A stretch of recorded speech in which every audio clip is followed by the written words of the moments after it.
over Jerusalem, you can find the ruins of tombs from the time of Jesus Christ.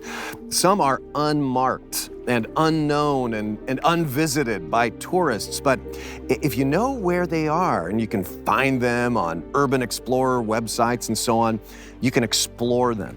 And some of them even have their rolling stones still intact. I love to explore these because it helps me picture this story. Picture Peter and John running to a tomb like one of these. The Gospel of John describes their foot race. It says that although Peter lost the race to the tomb, he actually went in first. Classic, impulsive Peter. And he sees the empty tomb, but he can't quite bring himself to believe that Jesus is alive. He's still puzzling it out. Why doesn't he believe Jesus is resurrected when Christ said he would be? I think it's interesting that Peter actually saw the empty tomb, but he apparently couldn't quite bring himself to believe that Jesus is alive yet. The Gospels say he's still sort of puzzling it out at this point. And even when he sees Jesus alive again in the upper room in Jerusalem, he still doesn't say much for once. Why? Well, I think he felt stupid and ashamed. He was so disappointed in himself. He felt guilty. His belief was hampered by his feeling of failure. Even if Jesus is alive again, he feels like he's surely going to reject me because the last time I saw this person face to face, I cursed and denied him.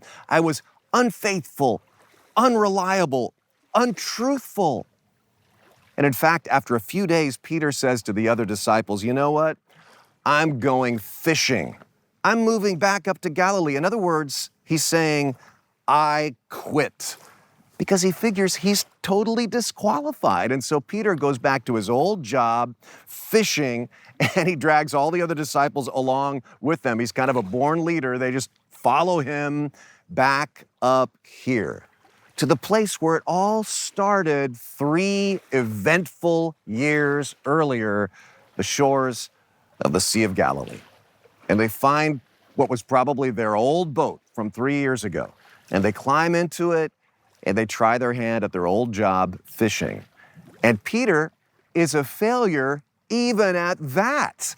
After a long night fishing, he has caught nothing.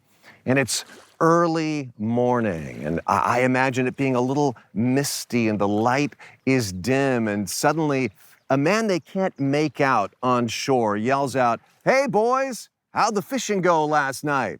And I imagine Peter being a little bit irritated as he yells back, "Terrible. Catch anything? No."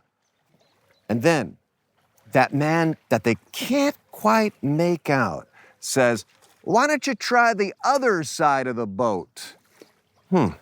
That brings back an interesting memory from 3 years before. They flip the nets over to the other side, and instantly their boat is nearly capsized with all the fish that rush into the net. "It's the Lord," yells John, and Peter, ever impulsive, kind of cannonballs into the water and swims to the shore. And John 21:9 picks up the story. When they landed, they saw a fire of burning coals there with fish on it and some bread. They saw a fire that Jesus had been making for them. He'd already been cooking them breakfast. Now it says a fire made of coals. Why would the writer specify that? Check this out. I think this is just such a beautiful part of the story.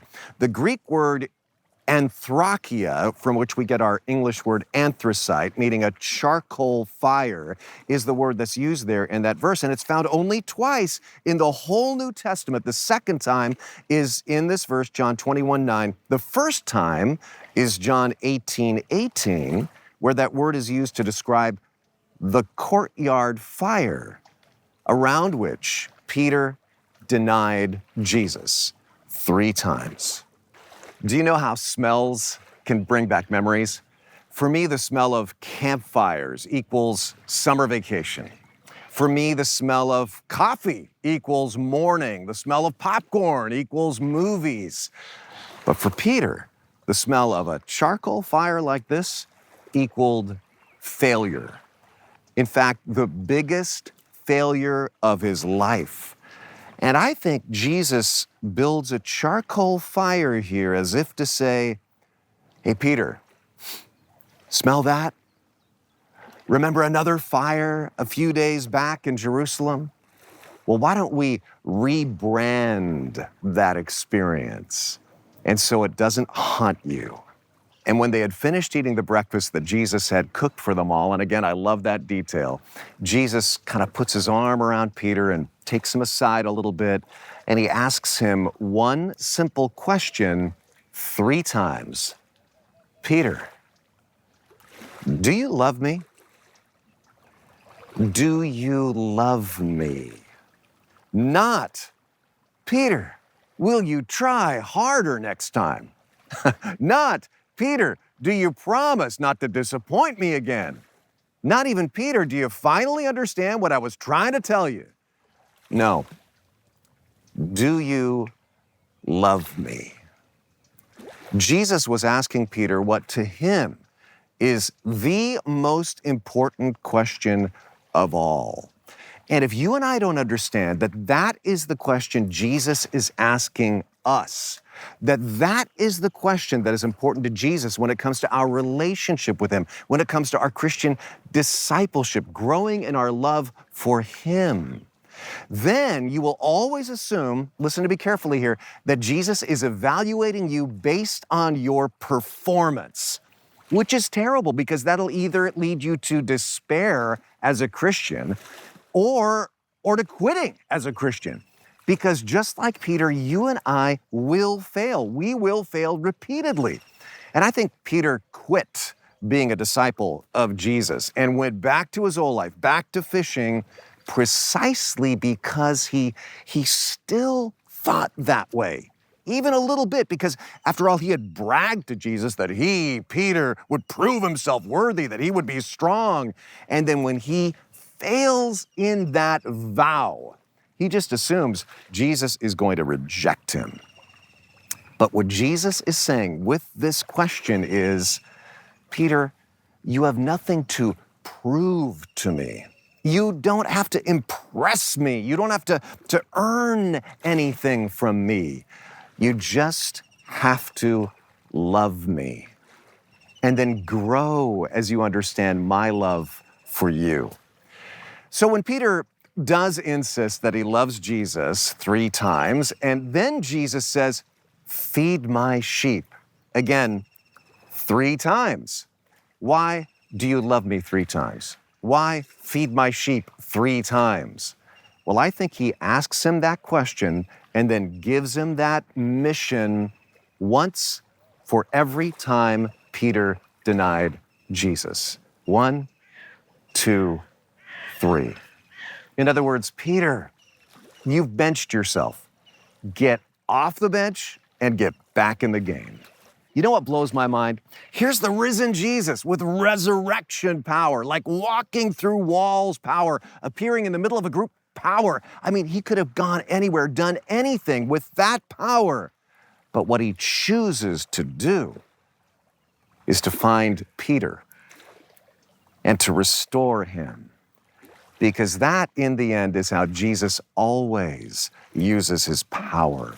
He came to use his divine power to seek and save the lost, to redeem failures like Peter and like you and like me. And isn't it strategic that Jesus chooses a spot like this? I mean, maybe it was this very beach here on the shores of the Sea of Galilee to reinstate Peter. He could have just done this in the upper room up in Jerusalem.